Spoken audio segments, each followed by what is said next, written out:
നമസ്കാരം, എല്ലാവർക്കും എൻ്റെ ചാനലിലേക്ക് സ്വാഗതം. നിങ്ങൾ ആദ്യമായാണ് എൻ്റെ ചാനൽ കാണുന്നതെങ്കിൽ തീർച്ചയായും നിങ്ങൾ സബ്സ്ക്രൈബ് ചെയ്യണം, ബെല്ലൈക്കൺ അമർത്തണം, നിങ്ങളുടെ വിലയേറിയ കമൻറ്റുകൾ രേഖപ്പെടുത്തണം. പ്രിയമുള്ളവരെ, നമ്മുടെ സുന്ദരമായ കൊച്ചു കേരളത്തിൽ നിയമസഭ ഇലക്ഷൻ കഴിഞ്ഞിരിക്കുന്നു. വളരെ ഗംഭീരമായ പോരാട്ടം നടത്തി പരസ്പരം അങ്ങോട്ടും ഇങ്ങോട്ടും വളരെ ഭംഗിയായി, വളരെ സുന്ദരമായ രീതിയിൽ, വളരെ ആവേശത്തോടു കൂടി കൊട്ടിക്കലാശങ്ങൾ അവസാനിപ്പിച്ച് ഇന്നലെ പോളിംഗ് ബൂത്തിലേക്ക് ജനങ്ങളെ ആനയിച്ചു. എല്ലാവരും അവരവരുടെ സമ്മതിദാന അവകാശം രേഖപ്പെടുത്തി. നിർഭാഗ്യവശാൽ നമ്മുടെ നാട്ടിൽ ഇന്ന് സംഭവിച്ചുകൊണ്ടിരിക്കുന്നത് സമ്മതിദാന അവകാശം എന്ന് പറയാൻ പറ്റില്ല. നോട്ട് ദാന അവകാശമാണ് ഇപ്പോൾ വോട്ടുമായി നടക്കുന്നത്. വോട്ട് നോട്ട്, നോട്ട് വോട്ട്, ഇതാണ് ഇപ്പോഴത്തെ രീതി. ഈ ഇലക്ഷന് തൊട്ടു മുമ്പുള്ള ദിവസങ്ങളിലാണ് AI നിർമ്മിതം എന്ന് പറഞ്ഞുകൊണ്ട് ഒരു സ്ഥാനാർത്ഥി മുന്നിൽ വന്നിരിക്കുന്നത്.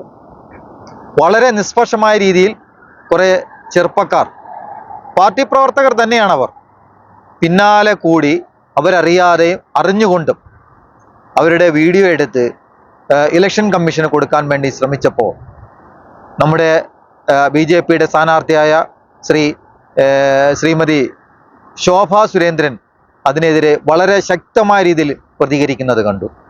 ആ പ്രതികരണം വളരെ ഒരു അർത്ഥമില്ലാത്ത രീതിയിലായിപ്പോയി എന്ന് കാണുമ്പോൾ അത് എല്ലാവർക്കും ഒരു പുച്ഛമാണ്. കാരണം ഇത്രയും നിഷ്പക്ഷമായ രീതിയിൽ, വളരെ വ്യക്തമായ രീതിയിൽ അവർ ചോദിക്കുന്ന എവിഡൻസ്, അവർ ചോദിക്കുന്ന തെളിവ് സഹിതം ആ പിള്ളേർ, ആ പയ്യന്മാർ കൊടുത്തിട്ടും അവരത് അംഗീകരിക്കാൻ തയ്യാറായില്ല എന്നാണ് നമുക്ക് മനസ്സിലാക്കാൻ കഴിയുന്നത്. അവർ പരാതി കൊടുക്കുമെന്നും ഇതിനിടയിൽ അവർ ഉപയോഗിച്ച വാക്കാണ് അതൊക്കെ ഈ വോട്ടർമാരെ സ്വാധീനിക്കുന്നതാണ്. എന്തെന്നാൽ ഒരു സ്ഥാനാർത്ഥി, ഒരു സ്ത്രീ അവർ സ്ത്രീ ആയതുകൊണ്ടല്ല, ഒരു സ്ഥാനാർത്ഥി മറ്റൊരു തരത്തിൽ ഒരു അനീതി കാണിക്കുന്നു എന്ന് പൊതുസമൂഹത്തിനെ അറിയിക്കാൻ പോയപ്പോൾ അതിന് അവർ നൽകിയ മറുപടി അവൻ്റെ കർണമടിച്ച് പൊട്ടിക്കും എന്നാണ് പബ്ലിക്കായിട്ട് പറഞ്ഞത്. അപ്പോൾ ഒരു മത്സരത്തിൽ ഈ രീതിയിൽ സംസാരിച്ച് പ്രതികരണവുമായി മുന്നോട്ട് വന്നാൽ, അവർ അധികാരത്തിൽ വന്നാലുള്ള സ്ഥിതി എന്തായിരിക്കും ആലോചിക്കണ്ടേ? അവർക്ക് ഒരുപക്ഷെ ഏതെങ്കിലും തരത്തിൽ മറ്റെന്തെങ്കിലും കാരണങ്ങൾ പറഞ്ഞ് ഒഴിയാമായിരുന്നു. പക്ഷേ ഒരു കാരണവശാലും ഒഴിയാൻ പറ്റാത്ത രീതിയിൽ അവർ തെളിവുകൾ ചോദിച്ചപ്പോൾ പിന്നാലെ വന്ന സകല വീഡിയോയും ഫോട്ടോയും അവരെ തെളിയിച്ചുകൊണ്ടായിരുന്നു, ഈ പണം കൊടുക്കുന്ന സ്ത്രീയെ തെളിയിച്ചുകൊണ്ടായിരുന്നു.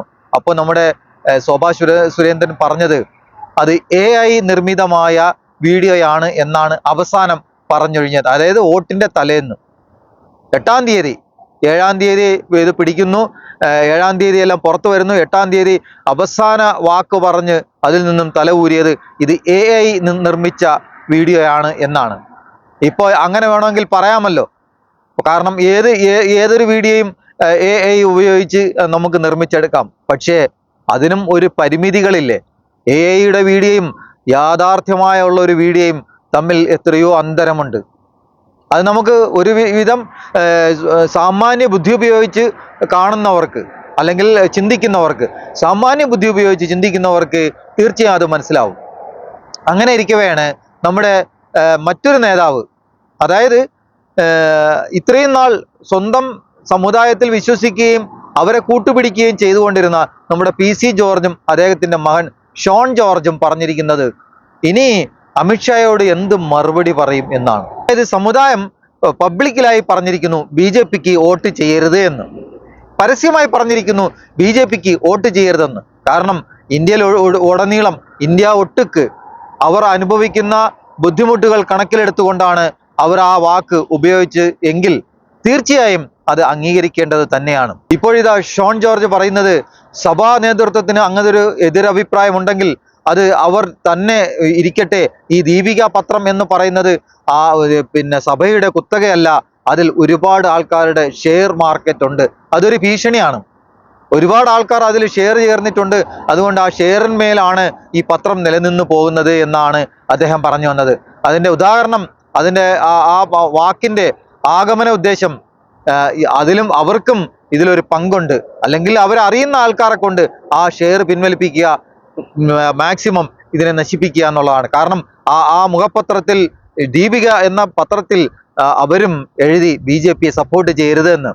അങ്ങനെ ഇരിക്കെ പാലക്കാട് നമ്മുടെ രമേശ് പിഷാരടിയെ അങ്ങേയറ്റം തോൽപ്പിക്കുന്നതിന് വേണ്ടി നമ്മുടെ ശോഭാ സുരേന്ദ്രൻ ചെയ്തത് വളരെ മ്ലേച്ഛമായ ഒരു പരിപാടിയായിപ്പോയി. കാരണം ശോഭാ സുരേന്ദ്രനെ മാത്രമല്ല പറയേണ്ടത്, നിയമത്തും ഇത് തന്നെയാണ്. ഇതാ വോട്ട് കഴിഞ്ഞു, ഇന്ന് 10-ാം തീയതിയാണെന്ന്. ഇന്ന് മറ്റൊരു 2 പാർട്ടിക്കാരും, അതായത് കേരളത്തിലെ മറ്റ് വൻ ശക്തികളും, അധികാരത്തിൽ വരാൻ പോകുന്നവരും അധികാരം ഒഴിയാൻ പോകുന്നവരും പരസ്യമായി പറയുന്നു വോട്ടിന് കാശ് നൽകി. ഒരു വോട്ടിന് 15,000 രൂപ നിയോജക മണ്ഡലത്തിൽ കൊടുത്തിരിക്കുന്നു എന്ന്. ഇത് ഒരു പാർട്ടിക്കാർ പറഞ്ഞതല്ല. LDFന്റെ ശിവൻകുട്ടിയും പറഞ്ഞിരിക്കുന്നു, UDFന്റെ ശബരിനാഥും പറഞ്ഞിരിക്കുന്നു. പണമൊഴുക്കി വോട്ട് പിടിക്കാനുള്ള ശ്രമം നടത്തിയിരിക്കുന്നു. മദ്യവും പണവും കൊടുത്ത് വോട്ട് വിലയ്ക്ക് വാങ്ങുന്ന ഒരു നാറിയ പരിപാടിയായി തീർന്നിരിക്കുന്നു എന്ന് രാജ്യം ഭരിക്കുന്ന പാർട്ടിക്ക്. ഇത് കേരളത്തിൽ മാത്രമല്ല, ഇന്ത്യ ഒട്ടുക്ക് ഇത് തന്നെയാണ് നടത്തിയത്. ബീഹാറിൽ എന്താണ് നടത്തിയത്? ഓരോ സ്ത്രീകളുടെ അക്കൗണ്ടിൽ 10,000 രൂപ വോട്ടിന്റെ തലേന്ന് അക്കൗണ്ടിൽ ഇട്ട് കൊടുത്തു. ഇവിടെ ഓരോരുത്തർക്കും 15,000 രൂപ, ഒരു വോട്ടിന് 15,000 രൂപ ഗൂഗിൾ പേ ചെയ്തിരിക്കുന്നു, GPay ചെയ്തിരിക്കുന്നു. അതിന്റെ തെളിവുകൾ ഉൾപ്പെടെയാണ് നമ്മുടെ ശിവൻകുട്ടി ശബരിനാഥും രംഗത്ത് വന്നിരിക്കുന്നത്. ഇലക്ഷൻ കമ്മീഷന് പരാതി നൽകും. ഇനി എന്ത് പരാതി നൽകിയിട്ട് എന്ത് കാര്യം? ഒരു കാര്യമില്ല. അവർ മാക്സിമം കൊടുക്കാനുള്ളത് കൊടുത്തു. പിന്നെ വോട്ട് ചെയ്യുന്നതും ചെയ്യാത്തതും ആ വാങ്ങിക്കൊണ്ട് പോയവന്റെ മനസ്സിന്റെ ഇംഗിതം പോലെ ഇരിക്കും. അധികാരത്തിൽ വരുന്നത് UDF ആയിരിക്കും. 100-ൽ താഴെ സീറ്റുകൾ നേടി UDF അധികാരത്തിൽ വരും എന്നുള്ള കാര്യത്തിൽ ഒരു തർക്കവുമില്ല. അതിന് ഒരുപാട് കാരണങ്ങളുണ്ട്. UDF ഇക്കുറി കേരളം ഭരിക്കും എന്നുള്ള കാര്യത്തിൽ തർക്കമില്ല. ഇനിയൊരു 10-22 ദിവസം നമ്മൾ കാത്തിരുന്നാൽ ഇതിന്റെ വിപുലമായ റിസൾട്ട് നമുക്കറിയാൻ പറ്റും. ഓരോ പാർട്ടിക്കാരും UDF തികഞ്ഞ ആത്മവിശ്വാസത്തിലാണ്. അതായത് VD സതീശനെ ഏൽപ്പിച്ച നാടിന്റെ കേരള സംസ്ഥാനത്തിന്റെ പ്രതിപക്ഷ നേതാവായ VD സതീശനെ ഏൽപ്പിച്ച ജോലി അദ്ദേഹം വളരെ ഭംഗിയായി ചെയ്തു എന്ന് അദ്ദേഹം സന്തോഷപൂർവ്വം പറയുന്നു. ഒത്തിരി ഇപ്പോ മറ്റൊരു വിഷയം, ചാലയിൽ വളരെ ഗുരുതരമായ ഒരു റിപ്പോർട്ടാണ് പുറത്തു വന്നിരിക്കുന്നത്. തിരുവനന്തപുരം ചാല 103-ാം നമ്പർ വാർഡ് ബൂത്തിൽ ഒരു വീടോ അതിനനുബന്ധിച്ചോ ഉള്ള വീടുകളിൽ 11 പേർക്ക് വോട്ട് നഷ്ടപ്പെട്ടിരിക്കുന്നു. SAR നടപ്പിലാക്കിയതിന്റെ കാരണത്താൽ അവർക്ക് വോട്ട് നഷ്ടപ്പെട്ടു. ഈ കഴിഞ്ഞുപോയ പഞ്ചായത്ത് ഇലക്ഷന് അവർ വോട്ട് ചെയ്തപ്പോൾ തൊട്ടടുത്തൊരു 4-5 മാസത്തിനിപ്പുറം അവർക്ക് അസംബ്ലി ഇലക്ഷനിൽ വോട്ടില്ല. ഇതെന്ത് വിചിത്രമായ ഒരു കാര്യമാണ് ഈ കേൾക്കുന്നത്. പഞ്ചായത്ത് ഇലക്ഷന് വോട്ട് ചെയ്തു, അസംബ്ലി ഇലക്ഷൻ, നിയമസഭാ ഇലക്ഷന് അവർക്ക് വോട്ടില്ല. നല്ല പരിപാടി. പിന്നെ വളരെ പൊതുവെ നോക്കുകയാണെങ്കിൽ വളരെ സമാധാനപരമായ വോട്ടായിരുന്നു ഈ കുറി നമ്മുടെ കേരളത്തിൽ നടന്നത്. ചിലയിടങ്ങളിൽ ചെറിയ തെന്നിയും തെറിച്ചുള്ള അക്രമങ്ങൾ നടന്നു. പല മിഷനും പണിമുടക്കി. അത് പണിമുടക്കിയതാണോ അതോ മുടക്കിപ്പിച്ചതാണോ? കാരണം തിരിമറി നടത്തണമല്ലോ. തിരിമറി നടത്തുന്നതിന് വേണ്ടി ഈ മിഷനുകളെ മുടക്കിയതാണോ മുടക്കിപ്പിച്ചതാണോ അതും അന്വേഷിക്കണം. പിന്നെ ഒരു കാരണവശാലും മിഷനുകൾ സൂക്ഷിച്ചിരിക്കുന്ന സ്ഥലം വിട്ട് ഒരു പാർട്ടിയും ഒരു ശകലം അങ്ങോട്ടോ ഇങ്ങോട്ടോ മാറാൻ പാടില്ല. മാറിയാൽ സംഗതി കഴിഞ്ഞു. കേരളത്തിലും തമിഴ്നാട്ടിലും മാത്രമാണ് ഈ തിരിമറി നടത്തി അധികാരത്തിൽ വരാൻ പറ്റാതിരിക്കുന്നത്. അതുകൊണ്ടാണല്ലോ പല കുറിയും ബഡ്ജറ്റ് നടക്കുമ്പോൾ കേരളത്തെ തഴയുന്നത്. കാരണം ഇവിടെ ഒന്നും നടക്കുന്നില്ലല്ലോ. കേന്ദ്രം ഭരിക്കുന്ന ഗവൺമെന്റിന്റെ ഒരു പരിപാടിയും കേരളത്തിൽ നടക്കുന്നില്ല. ഇവിടെ വളരെ വെറും വൃത്തികെട്ട നാറിയ പരിപാടിയാണ് ഇക്കുറി ഈ ഇലക്ഷനും. കുറച്ച് വോട്ട് പിടിക്കുമായിരിക്കാം, പക്ഷേ നമ്മുടെ ശശി തരൂർ പറഞ്ഞതുപോലെ ബാങ്ക് അക്കൗണ്ട് അവർ തുറക്കുമായിരിക്കും. കേരളത്തിൽ ഇനി ഒരു അക്കൗണ്ടും രാഷ്ട്രീയ അക്കൗണ്ട് തുറക്കാൻ പോകുന്നില്ല. അതിന് ഇനി കുറെ കാലങ്ങൾ പിടിക്കും. കാരണം പണത്തിന്റെ മദ്യത്തിന്റെയും പിറകെ പോകുന്ന കുറെ ആൾക്കാർ നമ്മുടെ കേരളത്തിൽ അങ്ങും ഇഞ്ഞും ഉണ്ട്. മാത്രമല്ല അവരെ കുറിച്ച് ചിന്തിക്കുന്നവരുണ്ട്. ശരിക്കും ഇന്ന് ഇന്ത്യ ഭരിക്കുന്ന പാർട്ടിയെക്കുറിച്ച് നമ്മളെ കേരളത്തിലെ കൊച്ചു കേരളത്തിലെ ജനങ്ങൾക്ക് അറിയാത്തത് കൊണ്ടാണ്. ശരിക്കും അവരെന്താണ് ഏതാണെന്ന് അറിയാത്തത് കൊണ്ടാണ്. ഒരു കാര്യം ഓർക്കണം, നാം ഇന്ന് അനുഭവിക്കുന്ന സ്വാതന്ത്ര്യം നേടിത്തരാൻ രാജ്യത്ത് ഒരേ ഒരു പാർട്ടിയെ ഉണ്ടായിരുന്നുള്ളൂ. അത് ഇന്ത്യൻ നാഷണൽ കോൺഗ്രസ് ആണ്.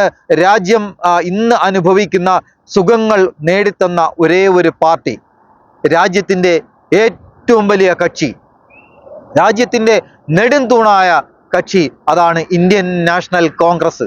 അത് വളരെ നിസ്സാരപ്പെട്ടതാണോ? ചിലർ പലതവണ പല രീതിയിലും പറയുന്നത് കേൾക്കാറുണ്ട്. ഇനി കോൺഗ്രസ് വരില്ല, ഇനി കോൺഗ്രസ് വരില്ല. ബ്രിട്ടീഷുകാരിൽ നിന്നും ഈ രാജ്യം പിടിച്ചെടുക്കുമ്പോൾ അവരുടെ കയ്യിൽ ഒന്നുമില്ലായിരുന്നു. ചവച്ചു തുപ്പിയ കുറെ കരിമ്പിൻ ചണ്ടി പോലത്തെ കുറെ മനുഷ്യരും കുറെ സ്ഥലങ്ങളും മാത്രമാണ്. കൊണ്ടുപോകേണ്ടത് മുഴുവനും അവർ കൊണ്ടുപോയി. അവിടെ നിന്ന് ഇവിടം വരെ എത്തിക്കാൻ ഇന്ത്യൻ നാഷണൽ കോൺഗ്രസ് ചേർന്ന് പ്രവർത്തിച്ചിട്ടുണ്ടെങ്കിൽ തീർച്ചയായും ഇന്ത്യ ഭരിക്കാൻ കഴിവുള്ളവരാണ്, ഇന്ത്യ ഭരിക്കാൻ അർഹതയുള്ളവരാണ്. ഇന്ത്യ അടുത്ത കുറി ഇന്ത്യൻ നാഷണൽ കോൺഗ്രസ് ഭരിക്കും എന്നുള്ള കാര്യത്തിൽ തർക്കമില്ല. അടുത്തൊരു വിഷയമായി വരാം എന്ന് പ്രതീക്ഷിച്ചുകൊണ്ട് തൽക്കാലം നിർത്തുന്നു. എല്ലാവർക്കും നന്ദി, നമസ്കാരം.